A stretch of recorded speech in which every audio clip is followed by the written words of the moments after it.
Hi guys, welcome to We Learn Study platform. Happy Eid Mubarak to all. ഇന്ന് UPSCയുടെ notification വന്നിട്ടുണ്ടായിരുന്നു. Prelims exam October 10 മാറ്റി വെച്ചേക്കുവാണ്. നമുക്ക് കുറച്ചും കൂടി പ്രിപ്പയർ ചെയ്യാനുള്ള ടൈം കിട്ടിയിട്ടുണ്ട്. നമുക്ക് കുറച്ചും കൂടി സബ്ജക്റ്റ് ഓറിയൻറ്റഡ് ആയിട്ടുള്ള ക്ലാസ് ഒക്കെ സ്റ്റാർട്ട് ചെയ്യാൻ ശ്രമിക്കാം. സോ ഇന്നത്തെ ഫസ്റ്റ് ന്യൂസിലേക്ക് പോകാം. GS പേപ്പർ 1 ഹിസ്റ്ററി റിലേറ്റഡ് ആയിട്ടുള്ള ആർട്ടിക്കിളാണ്. സബ് ടോപ്പിക്ക് വേൾഡ് ഹിസ്റ്ററിയാണ്. Soviet and education. So context Bolshevinism ആണ്. ബോൾഷെവിനിസം എന്ന് വെച്ച് കഴിഞ്ഞാൽ radical left wing political party എന്നാണ് പറയുന്നത്. അപ്പോൾ ഈ ഒരു പാർട്ടിയുടെ പേര് ബോൾഷെവിക് പാർട്ടിയാണ്. ഇത് ഏത് രാജ്യവുമായിട്ടാണ് ലിങ്ക് ചെയ്തേക്കുന്നതെന്ന് ചോദിക്കും. റഷ്യയിലുള്ള പൊളിറ്റിക്കൽ പാർട്ടിയാണ് ബോൾഷെവിക് പാർട്ടി എന്ന് പറയുന്നത്. മാർക്സിസത്തിനെ ഫോളോ ചെയ്യുന്നൊരു പൊളിറ്റിക്കൽ പാർട്ടിയാണ്. ഇത് എസ്റ്റാബ്ലിഷ് ചെയ്തത് ലെനിനും ലെനിൻ്റെ പിൻഗാമികളുമാണെന്ന് ഓർത്ത് വെക്കുക. സോ ഈ ഒരു ബോൾഷെവിക് പാർട്ടിയുടെ ആ ഒരു മേജർ റോൾ നമുക്ക് റഷ്യൻ റെവല്യൂഷനിലാണ് കാണാൻ പറ്റുന്നത്. 1917 തൊട്ട് 1923 വരെയാണ് റഷ്യൻ റെവല്യൂഷൻ ഉള്ളത്. അപ്പോൾ ഈ ഒരു ടൈമിൽ എന്താണ് ആ ഒരു ടൈമിൽ ഭരിച്ചിരുന്നത് സാറിസ്റ്റ് ഓട്ടോക്രസീസ് ആയിരുന്നു. അപ്പോൾ ഈ ഒരു സാറിസ്റ്റ് ഓട്ടോക്രസിയെ റീപ്ലേസ് ചെയ്തിട്ട് കമ്മ്യൂണിസ്റ്റ് വിങ് വന്നത് ഈ ബോൾഷെവിക്സിൻ്റെ ടൈമിലായിരുന്നു. അതായത് ഫെബ്രുവരി 1917 ഈ സാർ കമ്മ്യൂണിറ്റിയെ മാറ്റിയിട്ട് ഓവർത്രോൺ ചെയ്തിട്ട് ഒരു പ്രൊവിഷണൽ ഗവൺമെൻറ് അവിടെ ഭരണത്തിൽ വന്നു. ഈ പ്രൊവിഷണൽ ഗവൺമെൻറ്റിനെ ഓവർത്രോൺ ചെയ്തിട്ടാണ് ബോൾഷെവിക്സ് എന്ത് ചെയ്തത് ഭരണത്തിലേക്ക് വരുന്നത്, അല്ലെങ്കിൽ ആ ഒരു റഷ്യൻ റീജിയനിൽ കമ്മ്യൂണിസ്റ്റ് വിങ് എന്ത് ചെയ്യുന്നത് ഭരണത്തിലേക്ക് വരുന്നത്. അപ്പോൾ ഈ ഒരു റെവല്യൂഷനെ വിളിക്കുന്ന പേരാണ്, അല്ലെങ്കിൽ ബോൾഷെവിക്സിൻ്റെ ആ ഒരു എൻട്രിയെ വിളിക്കുന്ന പേരാണ് ഒക്ടോബർ റെവല്യൂഷൻ എന്ന് പറയുന്നത്. Next article GS paper 2 polity related article ആണ്. Kaveri issue chances of settlement. So context Kaveri river ഡിസ്പ്യൂട്ടാണ്. അപ്പം ഈ ഒരു ഡിസ്പ്യൂട്ടിൽ വരുന്ന സ്റ്റേറ്റുകൾ ഏതൊക്കെയാണെന്ന് നോക്കി വെക്കണം. അപ്പോൾ ആ ഒരു കാവേരി ബേസിൻ എവിടെയൊക്കെ സ്ട്രെച്ച് ചെയ്തിട്ടുണ്ടോ ആ സ്റ്റേറ്റുകളെല്ലാം തന്നെ ഈ ഒരു ഡിസ്പ്യൂട്ടിൽ ഉൾപ്പെടും. That is Karnataka, Tamil Nadu, Kerala, Puducherry. Next article GS paper 2 international റിലേഷനുമായിട്ട് ബന്ധപ്പെട്ടുള്ള ആർട്ടിക്കിളാണ്. Did Israel misjudge Hamas response. So context Israel Palestine conflict ആണ്. ഇതുമായി ബന്ധപ്പെട്ടിട്ടുള്ള ഹിസ്റ്ററി ബാക്ക്ഗ്രൗണ്ടും എല്ലാം തന്നെ നമ്മൾ ഇന്നലെ ഡിസ്കസ് ചെയ്തിട്ടുള്ളതാണ്. അവിടെ ഒന്ന് പോയി റെഫർ ചെയ്യുക. റിപ്പീറ്റഡ് ആർട്ടിക്കിളാണ്. സോ ഈ ആർട്ടിക്കിളിൽ അയൺ ഡോം ഓഫ് ഇസ്രായേൽ എന്ന് മെൻഷൻ ചെയ്തിട്ടുണ്ട്. സോ അയൺ ഡോം എന്താണെന്ന് നോക്കണം. അയൺ ഡോം എന്താണെന്ന് വെച്ച് കഴിഞ്ഞാൽ ഈ പാലസ്റ്റീനിലെ ഹമാസിനെ എന്ത് ചെയ്യാൻ ഡിഫെൻഡ് ചെയ്യാൻ വേണ്ടി ക്രിയേറ്റ് ചെയ്തിട്ടുള്ള ഒരു ഓൾ വെതർ എയർ ഡിഫൻസ് സിസ്റ്റമാണ് അയൺ ഡോം എന്ന് പറയുന്നത്. സോ നമുക്കറിയാം ഗാസ സ്ട്രിപ്പിൽ നിന്ന് പാലസ്റ്റീൻസ് അവിടുത്തെ മിലിറ്റൻസ് ആയിട്ടുള്ള ഹമാസ് റോക്കറ്റ്സും ഒപ്പം തന്നെ ആർട്ടിലറി ഷെൽസും എല്ലാം തന്നെ എന്ത് ചെയ്യുന്നുണ്ടായിരുന്നു, ടാർഗറ്റ് ചെയ്യുന്നുണ്ടായിരുന്നു. ഇസ്രായേലിലെ പോപ്പുലേഷനിലേക്കാണ് ഹിറ്റ് ചെയ്യാൻ വേണ്ടി ടാർഗറ്റ് ചെയ്തത്. അപ്പോൾ ഇതിനെ ഡിഫെൻഡ് ചെയ്യാൻ വേണ്ടി ഇസ്രായേൽ ക്രിയേറ്റ് ചെയ്തിട്ടുള്ള ഒരു ഡിഫൻസ് സിസ്റ്റമാണ് അയൺ ഡോം എന്ന് പറയുന്നത്. ഇതിലൊരു റഡാർ നെറ്റ്വർക്ക് ഉണ്ട്, ഒപ്പം തന്നെ മൊബൈൽ കൺട്രോൾ യൂണിറ്റും ഉണ്ട്, ഒരു ലോഞ്ചറുമുണ്ട്. സോ ഇതെന്ത് ചെയ്യുമെന്ന് വെച്ച് കഴിഞ്ഞാൽ ഓട്ടോമാറ്റിക്കായിട്ട് എന്ത് ചെയ്യും, ഈ റോക്കറ്റ്സിനെയൊക്കെ ഡിറ്റക്റ്റ് ചെയ്യും. എന്നിട്ട് ഇതിലെ കമാൻഡ് സിസ്റ്റം അതിനെ ട്രാക്ക് ചെയ്തിട്ട് ഇതിൻ്റെ പാത്ത് പ്രെഡിക്റ്റ് ചെയ്യും. പാത്ത് പ്രെഡിക്റ്റ് ചെയ്ത് കഴിഞ്ഞാൽ പിന്നീട് എന്ത് ചെയ്യും, ആൻറ്റി മിസൈൽസ് ആ ഒരു ബാറ്ററി സിസ്റ്റത്തിൽ നിന്ന് ഇജാക്യുവേറ്റ് ചെയ്തിട്ട് ആ മിസൈൽസിനെ എന്ത് ചെയ്യും, ഇൻ്റർസെപ്റ്റ് ചെയ്യും. അങ്ങനെ ഈ ഒപ്പോസിംഗ് ആയിട്ട് വരുന്ന എല്ലാ റോക്കറ്റ്സ് ആണെങ്കിലും ആർട്ടിലറി ഷെൽസ് ആണെങ്കിലും അതിനെ എന്ത് ചെയ്യും, ഡിഫെൻഡ് ചെയ്യുന്നതാണ്. ഈ ഒരു ഓട്ടോമാറ്റിക്കായിട്ട് ഡിഫെൻഡ് ചെയ്യുന്നതാണ് ഈ ഡിഫെൻസ് സിസ്റ്റത്തിൻ്റെ ആ ഒരു വർക്കിംഗ് എന്ന് പറയുന്നത്. പക്ഷേ ഇന്നലെ ഈ അയൺ ഡോമിന് കുറേ റോക്കറ്റ്സ് മിസ്സായിപ്പോയി, അതിനെ ഡിഫെൻഡ് ചെയ്യാൻ പറ്റിയില്ല. അതുകൊണ്ട് തന്നെ ഇത് ഡയറക്റ്റ് വന്ന് ആ ഒരു ഇസ്രയേൽ പോപ്പുലേഷനിലും ഒപ്പം തന്നെ അവരുടെ എനർജി പൈപ്പ് ലൈൻസിലും ഒക്കെ വന്ന് ഹിറ്റ് ചെയ്തിട്ട് വലിയൊരു ഡിസാസ്റ്റർ ഉണ്ടാക്കി. അതുകൊണ്ടാണ് ഈ ആർട്ടിക്കിളിൻ്റെ title did Israel misjudge Hamas response. So അതാണ് ഈ ഒരു കോണ്ടെക്സ്റ്റ് വരാനുള്ള reason. Next article ministry of ഫൈനാൻസിൻ്റെ പ്രസ് റിലീസാണ്. PIB ആർട്ടിക്കിളാണ്. Sovereign gold bond scheme 2021-22. So sovereign gold bonds issue ചെയ്യുന്നത് RBI ആണ്. ഗവൺമെൻറ്റിന് വേണ്ടിയാണ് RBI ഇത് ഇഷ്യൂ ചെയ്യുന്നത്. ബേസിക്കലി ഈ ഒരു സോവറിൻ ഗോൾഡ് ബോണ്ട് എന്ന് പറഞ്ഞു കഴിഞ്ഞാൽ ഗവൺമെൻറ് സെക്യൂരിറ്റിയാണ്. എന്താ ഉദ്ദേശിക്കുന്നതെന്ന് വെച്ചാൽ ഈ ഒരു ഗവൺമെൻറ് സെക്യൂരിറ്റി എന്ന് പറഞ്ഞു കഴിഞ്ഞാൽ ഗവൺമെൻറ് പ്രൊവൈഡ് ചെയ്യുന്ന ബോണ്ടുകളാണ്. ഈ ബോണ്ടുകൾ നമുക്ക് എന്ത് ചെയ്യാം, വാങ്ങാം. ഇപ്പം നമ്മൾ വസ്തു വാങ്ങി വെക്കില്ലേ, ഗോൾഡ് വാങ്ങി വെക്കില്ലേ, അതുപോലെ നമ്മുടെ ഇൻവെസ്റ്റ്മെൻറ്റിന് ഒരു സെക്യൂരിറ്റിക്ക് വേണ്ടി നമ്മൾ വാങ്ങുന്നതാണ്. അപ്പോൾ നമ്മൾ ഗവൺമെൻറ്റിൽ നിന്ന് എന്ത് ചെയ്യും, പർച്ചേസ് ചെയ്യും. പർച്ചേസ് ചെയ്യുമ്പം ഈ ബോണ്ട് വാങ്ങാനായിട്ട് നമ്മൾ എന്ത് ചെയ്യും, ഒരു പർട്ടിക്കുലർ എമൗണ്ട് ഇതിന് ഇൻവെസ്റ്റ് ചെയ്യും. ഈ ഇൻവെസ്റ്റ് ചെയ്യുന്ന എമൗണ്ട് ഒരു ഫിക്സ്ഡ് എമൗണ്ട് ആയിട്ട് തന്നെ ഇരിക്കും. അതിൻ്റെ ഒരു പ്രൂഫായിട്ടാണ് ഈ ബോണ്ട് നമ്മുടെ കയ്യിലേക്ക് വരുന്നത്. സോ ഇതിനൊരു മെച്യൂരിറ്റി പീരീഡ് ഉണ്ട്. ആ മെച്യൂരിറ്റി പീരീഡ് കഴിയുമ്പോൾ നമുക്ക് എന്ത് ചെയ്യാം, ഈ ബോണ്ട് തിരിച്ചു കൊടുത്തിട്ട് ആ നമ്മൾ ഇൻവെസ്റ്റ് ചെയ്ത എമൗണ്ടിൻ്റെ കൂടെ ഇൻട്രസ്റ്റ് ഗവൺമെൻറ് പേ ചെയ്യുന്നുണ്ട്, ആ ഇൻട്രസ്റ്റോട് കൂടി നമുക്ക് വാങ്ങാൻ പറ്റും. സോ ഗവൺമെൻറ് സെക്യൂരിറ്റീസിൻ്റെ എല്ലാം ഡിനോമിനേഷൻ റുപ്പീസിൻ്റെ ബേസിസിലാണ്. പക്ഷേ സോവറിൻ ഗോൾഡ് ബോണ്ട് അതിൻ്റെ ഡിനോമിനേഷൻ എന്ന് പറയുന്നത് ഗോൾഡ് ഗ്രാൻഡ്സ് പോലെയാണ്. സോ ഇതിൻ്റെ ഡിനോമിനേഷൻ ഗോൾഡ് ആണെങ്കിലും എന്താണ്, ഈ ഒരു ബോണ്ട് ഉള്ളത് കൊണ്ട് തന്നെ നമുക്ക് എന്താണ് ഗോൾഡ് ഹോൾഡിങ്സ് ഉണ്ടാവും. ഫിസിക്കൽ ഗോൾഡ് ബോണ്ട്സ് ആണ്, അങ്ങനെയുള്ള രീതിയിലല്ല. അല്ലെങ്കിൽ നമ്മൾ ഗോൾഡ് വാങ്ങി ലോക്കർ വെക്കുന്ന പോലുള്ളൊരു സബ്സ്റ്റിറ്റ്യൂഷൻ അല്ല. ഇത് ഉദ്ദേശിക്കുന്നത് എന്താണെന്ന് വെച്ച് കഴിഞ്ഞാൽ നമ്മളിപ്പം നമ്മുടെ കയ്യിലുള്ള ഇൻവെസ്റ്റ്മെൻറ്റ്സ് ഒക്കെ എന്താ ചെയ്യുന്നത്, ഗോൾഡ് വാങ്ങി വെക്കും. കാരണം ഗോൾഡ് സെക്യൂരിറ്റി ഉള്ളതാണ്, അതുകൊണ്ടാണ് നമ്മൾ ഗോൾഡ് വാങ്ങി വെക്കുന്നത് അല്ലേ. അതിന് പകരം ഈ ഫിസിക്കൽ ഗോൾഡ് വാങ്ങാതെ എന്ത് ചെയ്യുക, ഇതിനൊരു ഡൊമസ്റ്റിക് സേവിങ്ങിലേക്ക് കൊണ്ടുപോകാനാണ് ഗവൺമെൻറ് ഓഫ് ഇന്ത്യ ശ്രമിക്കുന്നത്. അതായത് ഗോൾഡ് വാങ്ങി വീട്ടിൽ വെക്കാതെ പകരം ഈ ബോണ്ട് വാങ്ങി വെക്കും. അപ്പോൾ ഗവൺമെൻറ്റിന് എന്താണ്, ക്യാഷ് വഴിയാണ് ഈ ഒരു ട്രാൻസാക്ഷൻ നടത്തുന്നത്. അപ്പോൾ നമ്മുടെ ഇൻവെസ്റ്റ്മെൻറ്റ് ക്യാഷ് ആയിട്ടാണ് പോകുന്നത്, ഗവൺമെൻറ് സെക്യൂരിറ്റീസും ഉണ്ട്. അപ്പോൾ ഗവൺമെൻറ്റിന് എന്ത് ചെയ്യാം, ഈ ഇൻവെസ്റ്റ്മെൻറ്റ് എടുത്ത് എക്കണോമിയിലേക്ക് ഡൈവേർട്ട് ചെയ്യാൻ പറ്റും. ഒപ്പം തന്നെ എന്താണ്, പ്രോപ്പറായിട്ടുള്ള രീതിയിലാണ് ഇത് മാനേജ് ചെയ്യുന്നത്. ഒരു മെച്യൂരിറ്റി പീരീഡ് സെറ്റ് ചെയ്തിട്ടുണ്ട്. ഈ മെച്യൂരിറ്റി പീരീഡ് കഴിയുമ്പോൾ നമുക്ക് എന്താണ്, നമ്മുടെ ബോണ്ട് കൊടുത്തിട്ട് എന്ത് ചെയ്യാം, ഇൻട്രസ്റ്റ് റേറ്റ് ഗവൺമെൻറ് തന്നെയാണ് പേ ചെയ്യുന്നത്. അപ്പോൾ നമ്മൾ ഇൻവെസ്റ്റ് ചെയ്ത എമൗണ്ടിൻ്റെ കൂടെ ആ ഒരു ഇൻട്രസ്റ്റ് റേറ്റോട് കൂടിയ ഒരു എമൗണ്ട് ആയിരിക്കും നമുക്ക് തിരിച്ചെടുക്കാൻ പറ്റുന്നത്.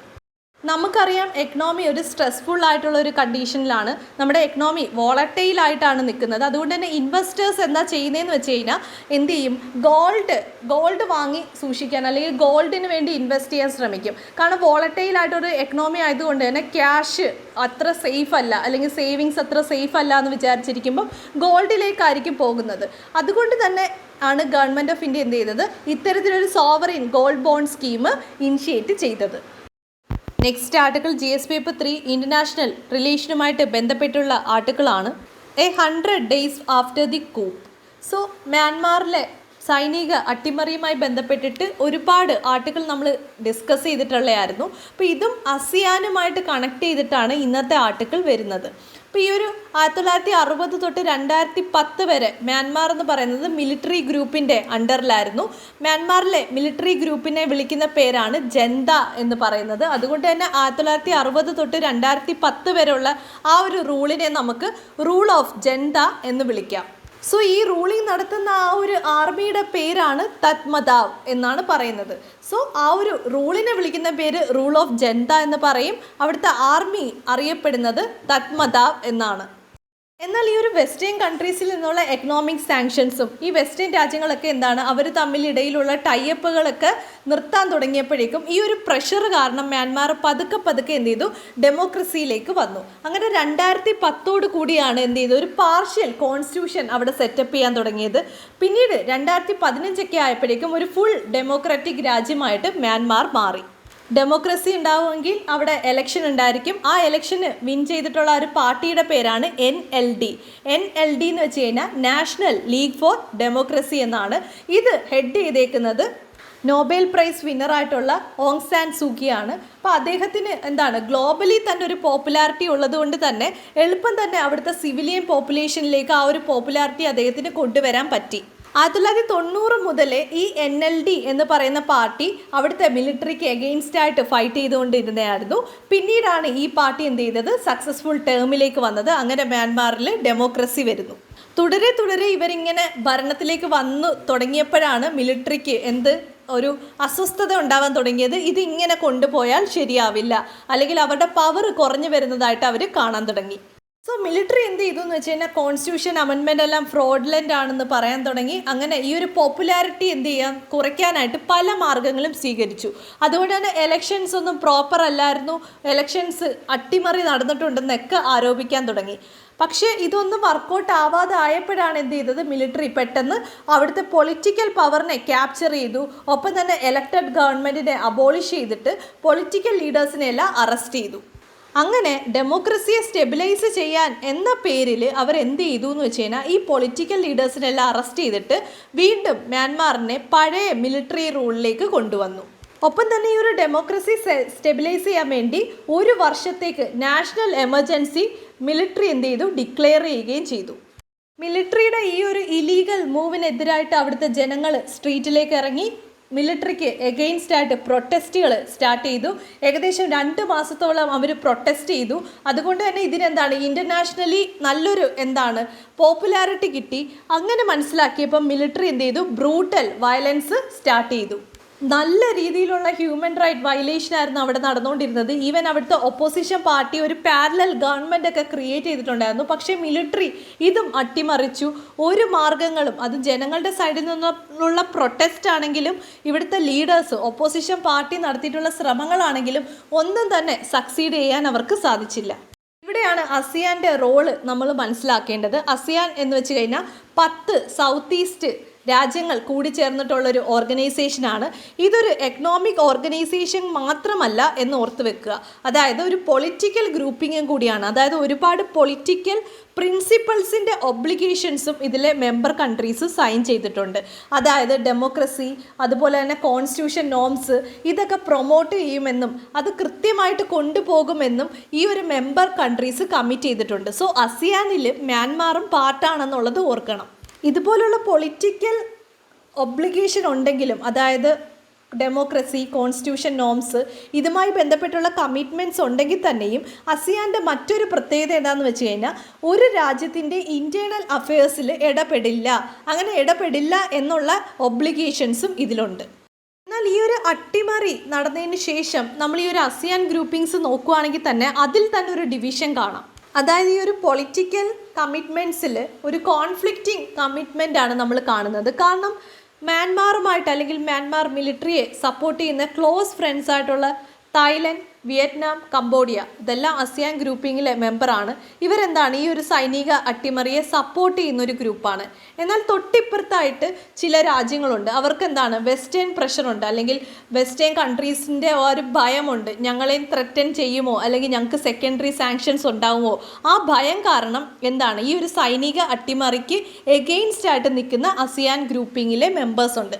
അതായത് ഇന്തോനേഷ്യ, മലേഷ്യ, സിംഗപ്പൂർ, ഇവരെല്ലാം തന്നെ വെസ്റ്റേൺ പ്രഷർ കാരണം ഈ ഒരു സൈനിക അട്ടിമറിക്ക് എഗെയിൻസ്റ്റ് ആയിട്ട് നിൽക്കുവാണ്. അപ്പോൾ ഈ ഒരു ഗ്രൂപ്പിങ്സിനുള്ളിൽ തന്നെ ഒരു പൊളിറ്റിക്കൽ ഡിവൈഡ് നമുക്ക് കാണാം. ഇനി എക്സ്റ്റേണൽ ഗ്രൂപ്പിങ്സിലേക്ക് പോവുകയാണെങ്കിൽ, എക്സ്റ്റേണൽ പവേഴ്സ് നോക്കുകയാണെങ്കിൽ അവിടെയും നമുക്ക് സിമിലർ ആയിട്ടുള്ള ഡിവിഷൻസ് കാണാം. ഇപ്പോൾ ചൈനയും റഷ്യയും നോക്കുകയാണെങ്കിൽ ഇവിടുത്തെ ഈ ഒരു സൈനിക അട്ടിമറിയെ സപ്പോർട്ട് ചെയ്യുന്നവരാണ്. ഒപ്പം തന്നെ ഈ ഒരു വെസ്റ്റേൺ കൺട്രീസിൻ്റെ സാങ്ഷനിൽ നിന്ന് മ്യാൻമാറെ രക്ഷിക്കാൻ വേണ്ടിയുള്ള പല മാർഗങ്ങളും ഇവർ ചെയ്യുന്നുണ്ട്. എന്നാൽ ഇപ്പോഴത്തെ സൈഡിൽ US ഉണ്ട്, UK ഉണ്ട്, യൂറോപ്യൻ യൂണിയൻ ഉണ്ട്. ഇവരെല്ലാം തന്നെ മ്യാൻമാറിലെ ഈ ഒരു സൈനിക അട്ടിമറിക്ക് എഗെയിൻസ്റ്റ് ആയിട്ട് നിൽക്കുന്നവരാണ്. അതുകൊണ്ട് തന്നെ സാങ്ഷൻസ് ഇമ്പോസ് ചെയ്യുന്നുണ്ട്. ഒപ്പം തന്നെ ഒരുപാട് ട്രേഡായി സസ്പെൻഡ് ചെയ്യുന്നുണ്ട്. ഇങ്ങനെയുള്ള രീതിയിൽ അവിടുത്തെ ആ ഒരു മ്യാൻമാറിനെ പ്രഷറൈസ് ചെയ്യുന്നുണ്ട്. ഇൻ്റർനാഷണൽ ഓർഗനൈസേഷൻ എടുക്കുകയാണെങ്കിൽ UN ആണെങ്കിലും UNSG ആണെങ്കിലും തന്നെ ഈ ഒരു മിലിറ്ററി അട്ടിമറി അതിന് എഗെയിൻസ്റ്റ് ആയിട്ട് തന്നെ നിൽക്കുകയാണ്. അതുകൊണ്ട് തന്നെ അവിടുത്തെ മിലിറ്ററി അല്ലെങ്കിൽ ആർമിയെ പണിഷ് ചെയ്യണം എന്നുള്ള രീതിയിലാണ് അവർ നിൽക്കുന്നത്. പക്ഷെ നമ്മളിവിടെ കാണുന്നതെന്ന് വെച്ച് കഴിഞ്ഞാൽ ഈ ഒരു എക്സ്റ്റേണൽ പവേഴ്സ് എത്രത്തോളം അവരുടെ ജിയോ പൊളിറ്റിക്സ് മറ്റൊരു രാജ്യത്തിൻ്റെ ഇൻറ്റേർണൽ മാറ്ററിൽ ഇടപെടുത്തുന്നുണ്ടെന്ന് നമുക്ക് കാണാൻ പറ്റും.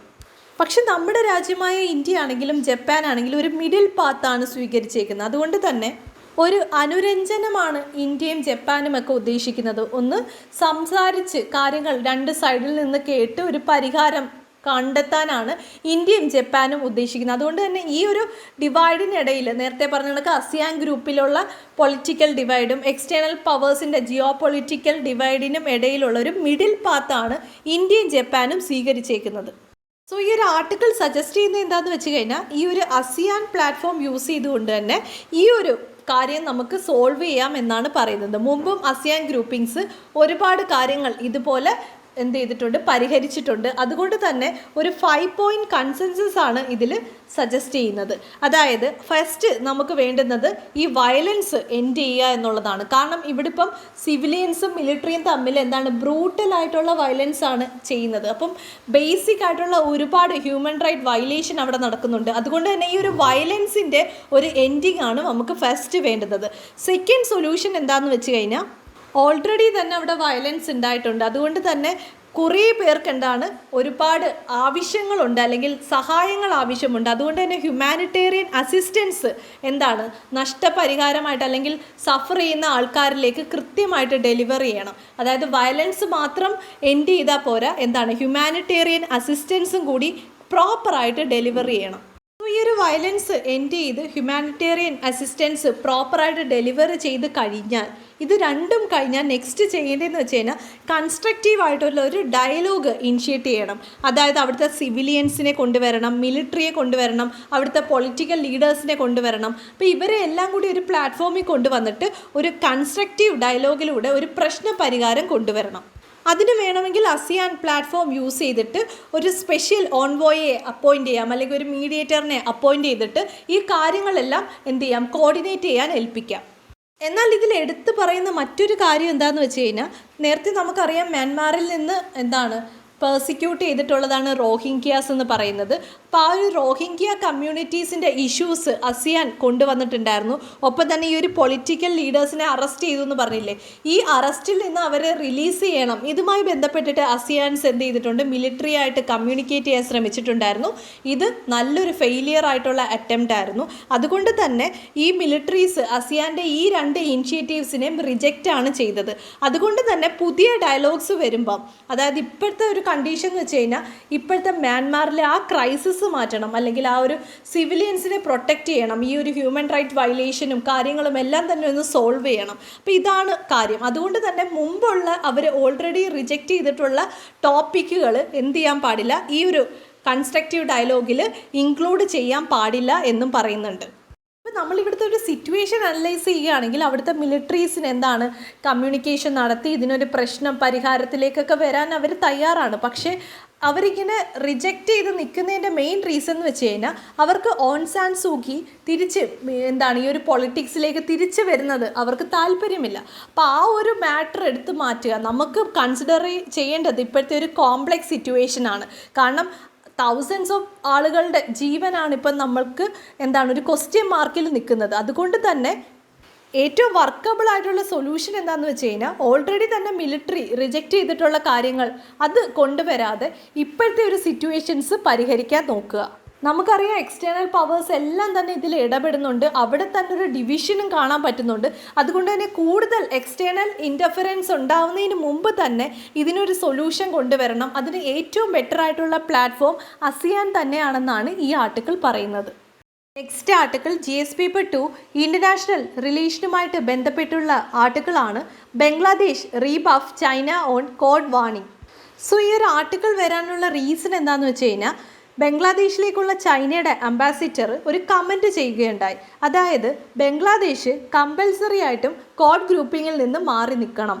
ഒപ്പം തന്നെ ബംഗ്ലാദേശിന് ഏതെങ്കിലും തരത്തിൽ ഈ ഗ്രൂപ്പിങ്സുമായിട്ട് ടൈപ്പ് ചെയ്യാനുള്ള മൂവ്മെൻറ്റ് ഉണ്ടായി കഴിഞ്ഞു കഴിഞ്ഞാൽ, ചൈനയിൽ നിന്നും ഡാമേജ് പരമായിട്ടുള്ള എതിർപ്പുകളായിരിക്കും നിങ്ങൾ നേരിടേണ്ടി വരുന്നത് എന്നുള്ളൊരു ഭീഷണി പോലുള്ളൊരു കമൻ്റായിരുന്നു ചെയ്തിരുന്നത്. സോ ഇതിനുള്ള റിപ്ലൈ ബംഗ്ലാദേശിൻ്റെ ഫോറിൻ മിനിസ്റ്റർ ചെയ്തിട്ടുണ്ട്. അതുമായി ബന്ധപ്പെട്ടിട്ടാണ് ഈ ആർട്ടിക്കിൾ വന്നത്. കോഡ് എന്ന് വെച്ച് കഴിഞ്ഞാൽ ഒരു ഇൻഫോർമൽ ഗ്രൂപ്പിംഗ്സ് ആണ്. ഇതിൽ 4 നേഷൻസ് ആണുള്ളത്: US, India, Japan, Australia. So ഇതുമായി ബന്ധപ്പെട്ട് കുറേ ആർട്ടിക്കിൾ നമ്മൾ ഡിസ്കസ് ചെയ്തിട്ടുള്ളതാണ്. ചൈന ഈ ഗ്രൂപ്പിംഗ്സിനെ ഒരു ആൻറ്റി ചൈന അലയൻസ് ആയിട്ടാണ് കൺസിഡർ ചെയ്യുന്നത്. ഒപ്പം തന്നെ ചൈന ഇതൊരു മിലിറ്ററി ഗ്രൂപ്പ് എന്നാണ് വിളിക്കുന്നത്. ഒപ്പം തന്നെ ചൈന ഇതിനെ റെഫർ ചെയ്യുന്നത് ഏഷ്യൻ നേറ്റോ ആയിട്ടാണ്. കോഡ് ഗ്രൂപ്പിംഗ്സ് ഒരുപാട് മീറ്റിംഗ്സ് നടത്തിയിട്ടുണ്ടായിരുന്നു. ഇവരുടെ ഒരു ഫോർമൽ പ്ലാനിൽ ഈ ഒരു മെമ്പർഷിപ്പ് എക്സ്പാൻഡ് ചെയ്യുന്ന രീതിയിലുള്ള ഒരു കമൻറ്റോ ഇനിഷ്യേറ്റീവ്സോ നമ്മൾ ഫോർമലി കണ്ടിട്ടില്ല. അതായത് ഈ 4 പേര് അടങ്ങുന്ന ഒരു ഗ്രൂപ്പിംഗ്സ് മാത്രമാണ് കോഡ് എന്ന് പറയുന്നത്.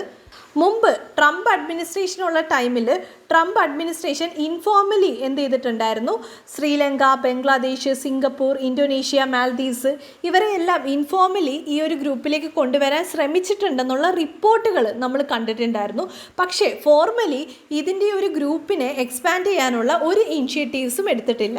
എന്നാൽ ഈ ഒരു ചൈനീസ് അംബാസിഡറിൻ്റെ ഒരു കോൺട്രവേഴ്ഷ്യൽ ആയിട്ടുള്ള ഈ ഒരു കമൻറ്റ് കാരണം ബംഗ്ലാദേശിൻ്റെ ഫോറിൻ മിനിസ്റ്റർ ഇങ്ങനെയാണ് പറഞ്ഞത്: എല്ലാ ഡിപ്ലോമാറ്റ്സിൽ നിന്നും ഞങ്ങളൊരു ഡീസൻസിയാണ് പ്രതീക്ഷിക്കുന്നത് അല്ലെങ്കിൽ എക്സ്പെക്റ്റ് ചെയ്യുന്നത്. അപ്പം അവർ ആ ഒരു ഡീസൻസി മെയിൻറ്റെയിൻ ചെയ്യുക തന്നെ വേണം. ഒപ്പം തന്നെ ഇവിടെ ഉള്ളതൊരു സോവറിൻ ഗവൺമെൻറ് ആണ്. അപ്പം ഞങ്ങളുടെ സോവറിൻ ഡിസിഷനിൽ നിന്ന് നിങ്ങൾ മാറി നിൽക്കണം. ഇത് ഞങ്ങളുടെ ഇൻറ്റേർണൽ മാറ്റേഴ്സാണ്, അതിൽ നിങ്ങൾക്ക് ഇടപെടാൻ ഒരു അവകാശവുമില്ല എന്നാണ് ഫോറിൻ മിനിസ്റ്റർ കമൻറ്റ് ചെയ്തത്. ബംഗ്ലാദേശ് ഇങ്ങനെ കമൻറ്റ് ചെയ്തത് കൊണ്ട് ബംഗ്ലാദേശ് കോഡ് ഗ്രൂപ്പിംഗ്സിലേക്ക് എൻ്റർ ചെയ്യും അങ്ങനെയൊന്നുമല്ല നമ്മൾ ചിന്തിക്കേണ്ടത്. ഇതിൽ നിന്ന് നമുക്ക് മനസ്സിലാവുന്നത് ചൈന കോഡ് ഗ്രൂപ്പിംഗ്സിന് എഗെയിൻസ്റ്റ് ആണ്. ചൈനയുടെ ആ ഒരു സ്ട്രോങ് ഒപ്പോസിഷനാണ് ഇത് ഇംപ്ലൈ ചെയ്യുന്നത്. അപ്പോൾ ചൈനയ്ക്ക് ഇത് പറയാൻ വേണ്ടി മേ ബി ഇങ്ങനൊരു കമൻറ്റ് ചെയ്തതാവാം. കാരണം നമുക്കറിയാം ചൈനയും ബംഗ്ലാദേശും തമ്മിൽ നല്ലൊരു റിലേഷൻഷിപ്പ് തന്നെയാണ് മെയിൻറ്റെയിൻ ചെയ്യുന്നത്. അതുകൊണ്ട് തന്നെ ഈ ഒരു കമൻറ്റ് അവരുടെ ആ ഒരു റിലേഷൻഷിപ്പിനെ വലിയ രീതിയിൽ ബാധിക്കത്തൊന്നുമില്ല. ഈ ഒരു COVID-19 സിറ്റുവേഷൻ ആയതുകൊണ്ട് തന്നെ ചൈന തന്നെ കൊണ്ടുവന്നിട്ടുള്ളൊരു കോപ്പറേഷൻ ഉണ്ട്. ഈ കോപ്പറേഷനിൽ ചൈന അഫ്ഗാനിസ്ഥാൻ, പാകിസ്ഥാൻ, നേപ്പാൾ, ശ്രീലങ്ക ഇവരുമായിട്ടൊക്കെ വിർച്വൽ സബ്മിറ്റ് നടത്തിയിട്ടുണ്ടായിരുന്നു. അതുകൊണ്ട് തന്നെ എസെൻഷ്യൽ മെറ്റീരിയൽസ് എത്തിക്കാനാണെങ്കിലും വാക്സിൻ അങ്ങോട്ടും ഇങ്ങോട്ടും ഷെയർ ചെയ്യാനാണെങ്കിലും അതിനു വേണ്ടിയാണ് ഈ ഒരു കോപ്പറേഷൻ ഇനിഷ്യേറ്റ് ചെയ്തത്. റീസെൻ്റായിട്ട് ബംഗ്ലാദേശിനെയും ഇന്ത്യയും പാർട്ടിസിപ്പേറ്റ് ചെയ്യാൻ വേണ്ടി വിളിച്ചിട്ടുണ്ട് ഈ ഒരു ഡയലോഗ്സിൽ. സോ ഇതിൽ നിന്ന് നമുക്ക് മനസ്സിലാവുന്നത് ഈ ഒരു സൗത്ത് ഈസ്റ്റ് ഏഷ്യയിലുള്ള ചൈനയുടെ ഇൻഫ്ലുവൻസ് ആണ്. നെക്സ്റ്റ് ആർട്ടിക്കിൾ നമുക്കറിയാം സെക്കൻഡ് വേവ് ഓഫ് പാൻഡമിക് ആണ്. അതുകൊണ്ട് റിലേറ്റഡ് ആർട്ടിക്കിൾസ് എന്തും തന്നെ ഉണ്ടാവും. അതുകൊണ്ട് തന്നെ 2 ആർട്ടിക്കിൾസാണ്, റിലേറ്റഡ് ആർട്ടിക്കിളാണ്. നമ്മൾ എപ്പോഴും ഈ ഒരു COVID-19 ബന്ധപ്പെട്ടിട്ട് റിപ്പീറ്റഡ് ആർട്ടിക്കിൾ ഡിസ്കസ് ചെയ്യുന്നുണ്ട്. സോ ഫസ്റ്റ് ആർട്ടിക്കിൾ എന്ന് പറഞ്ഞു കഴിഞ്ഞാൽ GS പേപ്പർ 2 ഗവർണൻസ് റിലേറ്റഡ് ആർട്ടിക്കിളാണ്, a bullet train to hunger.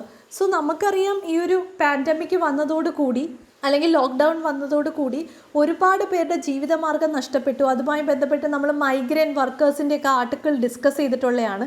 So അതിനുവേണ്ടി ഈ ആർട്ടിക്കിൾ പറയുന്നത് എന്താണെന്ന് വെച്ച് കഴിഞ്ഞാൽ നമ്മുടെ സോഷ്യൽ സെക്യൂരിറ്റി അത് എക്സ്പാൻഡ് ചെയ്യണം എന്നാണ് പറഞ്ഞത്. അതായത് സോഷ്യൽ വെൽഫെയർ മെഷേഴ്സ് ആയിട്ടുള്ള MNREGA, national food security act ഇതൊക്കെ എന്ത് ചെയ്യുക, കുറച്ചും കൂടി എക്സ്പാൻഡ് ചെയ്തിട്ട് ജനങ്ങളിലേക്ക് എത്തിക്കാൻ ശ്രമിക്കാനാണ് ഈ ആർട്ടിക്കിൾ പറയുന്നത്. അതായത് ഒരു സോഷ്യൽ പ്രൊട്ടക്ഷൻ ഓഫർ ചെയ്യണമെങ്കിൽ ബേസിക് ആയിട്ട് വേണ്ടുന്നത് എന്താണ്, ലോവർ സെക്ഷനിലുള്ള എല്ലാ വെൽഫെയർ സ്കീംസും കൃത്യമായിട്ട് എത്തിച്ചേരണം. അതാണ് ഈ ആർട്ടിക്കിൾ മെയിനായിട്ട് പോയിൻ്റ് ഔട്ട് ചെയ്യുന്നത്. Next article GS paper 2 governance related ആർട്ടിക്കിളാണ്, the science teaching and rationality India needs. So എന്താണ് ഈ ഒരു കോണ്ടെക്സ്റ്റ് കൊണ്ട് ഉദ്ദേശിക്കുന്നത് എന്താണെന്ന് വെച്ച് കഴിഞ്ഞാൽ നമ്മൾ കൂടുതലും ഫോക്കസ് ചെയ്യുന്നത് കാസ്റ്റ്, റിലീജിയൻ, പൊളിറ്റിക്സ് ഇങ്ങനെയുള്ള കാര്യങ്ങളാണ്. പക്ഷെ നമ്മൾ വിട്ടുപോയ ഒരു കാര്യമെന്ന് വെച്ച് കഴിഞ്ഞാൽ ഇപ്പോഴത്തെ ഒരു സിറ്റുവേഷനിൽ ഏറ്റവും കൂടുതൽ അറ്റൻഷൻ കൊടുക്കേണ്ടത് സയൻസിനാണെന്നാണ് പറയുന്നത്. നമ്മുടെ രാജ്യം ഇപ്പോഴത്തെ ഒരു സ്ട്രെസ്സിൽ ഒരുപാട് ഇൻവെസ്റ്റ്മെൻറ്റ് നടത്തുന്ന മറ്റ് മേഖലകളുണ്ട്. പക്ഷേ ഇങ്ങനെ ഇൻവെസ്റ്റ്മെൻറ്റുകൾ നടത്തുമ്പം അതായത് വാക്സിൻ പ്രൊഡക്ഷൻ, അതുപോലെ തന്നെ എസെൻഷ്യൽ ഡ്രഗ്സിനെ ഇവിടെ എത്തിക്കാൻ ശ്രമിക്കുന്നത്, അങ്ങനെ ഒരുപാട് കാര്യങ്ങൾ നമ്മുടെ രാജ്യം ചെയ്യുന്നുണ്ട്. പക്ഷേ ആ ടൈമിൽ നെഗ്ലക്റ്റ് ചെയ്ത് പോകുന്ന കാര്യമാണ് എഡ്യൂക്കേഷനും ഹെൽത്ത് കെയറും. ഹെൽത്ത് ഇൻഫ്രാസ്ട്രക്ചറിന് വേണ്ടിയും ഹെൽത്തിന് വേണ്ടിയും ഒക്കെ ചെയ്യുന്നുണ്ട്. പക്ഷേ ആരോഗ്യ പരിരക്ഷ എന്ന് പറയുന്നൊരു കാര്യമുണ്ട്. ആ പരിരക്ഷ കിട്ടണമെങ്കിൽ സയൻസുമായി ബന്ധപ്പെട്ടിട്ടും എഡ്യൂക്കേഷൻ സെക്ടറിലും ബെറ്റർ ആയിട്ടുള്ള ഫോക്കസ് കൊടുത്തേ പറ്റൂ. അപ്പോൾ അവിടുത്തെ ഇൻവെസ്റ്റ്മെൻറ്റ് കുറച്ചിട്ട് മറ്റു മേഖലയിലേക്ക് പോവുകയാണെങ്കിൽ അടുത്തൊരു ക്രൈസിസ് വരുമ്പം അവിടെ നമുക്ക് പിടിച്ചു നിൽക്കാൻ പറ്റില്ല എന്നാണ് ഈ ആർട്ടിക്കിൾ പറയുന്നത്. Next article GS paper 3 economy related ആർട്ടിക്കിളാണ്, inflation eases to 4.29% base lift IIP. So IIP എന്ന് വെച്ച് കഴിഞ്ഞാൽ ഇൻഡെക്സ് ഓഫ് ഇൻഡസ്ട്രിയൽ പ്രൊഡക്ഷൻ ആണ്. ഇത് എല്ലാ മാസവും പബ്ലിഷ് ചെയ്യുന്ന ഒരു ഇൻഡെക്സ് ആണ്. നാഷണൽ സ്റ്റാറ്റിസ്റ്റിക്സ് ഓഫീസാണിത് റിലീസ് ചെയ്യുന്നത്. ഈ ഒരു ഓഫീസ് എന്ന് പറയുന്നത് മിനിസ്ട്രി ഓഫ് സ്റ്റാറ്റിസ്റ്റിക്സ് ആൻഡ് പ്രോഗ്രാമിൻ്റെ അണ്ടറിലാണ് വരുന്നത്. അപ്പോൾ അത് ഇംപ്ലിമെൻറ്റ് ചെയ്യുന്ന മിനിസ്ട്രി എന്ന് പറയുന്നത് മിനിസ്ട്രി ഓഫ് സ്റ്റാറ്റിസ്റ്റിക്സ് ആണ്. പ്രിലിംസ് പോയിന്റ് ഓഫ് വ്യൂവിൽ ഓർക്കേണ്ട കാര്യം എന്ന് വെച്ച് കഴിഞ്ഞാൽ ഇപ്പം ഓരോ ഇൻഡെക്സും ഇൻഫ്ലേഷൻ റേറ്റൊക്കെ പറയുമ്പോൾ ഒരു ബേസ് ഇയർ വെച്ചിട്ടാണ് പറയുന്നത്. മിക്കപ്പോഴും നമ്മൾ 2011, 12 ആ ഒരു ബേസ് ഇയർ വെച്ചിട്ടാണ് കാൽക്കുലേറ്റ് ചെയ്യുന്നത്. എന്നാൽ ഇൻഡെക്സ് ഓഫ് ഇൻഡസ്ട്രിയൽ പ്രൊഡക്ഷൻ എന്ന് പറഞ്ഞു കഴിഞ്ഞാൽ ആ ഒരു റെഫറൻസ് ചെയ്യുന്ന ആ ഒരു പീരീഡിലായിരിക്കും എടുക്കുന്നത്. അതായത് അപ്പോഴത്തെ ആ ഒരു റെഫറൻസ് പീരീഡിലെ ആ ഒരു ഇൻഡസ്ട്രിയൽ സെക്ടറിൻ്റെ പ്രൊഡക്ഷൻ സ്റ്റാറ്റസ് ആണ് റെപ്രസെൻ്റ് ചെയ്യുന്നത്. അതായത് ബേസ് ഇയർ വെച്ചിട്ടല്ല ചെയ്യുന്നത്.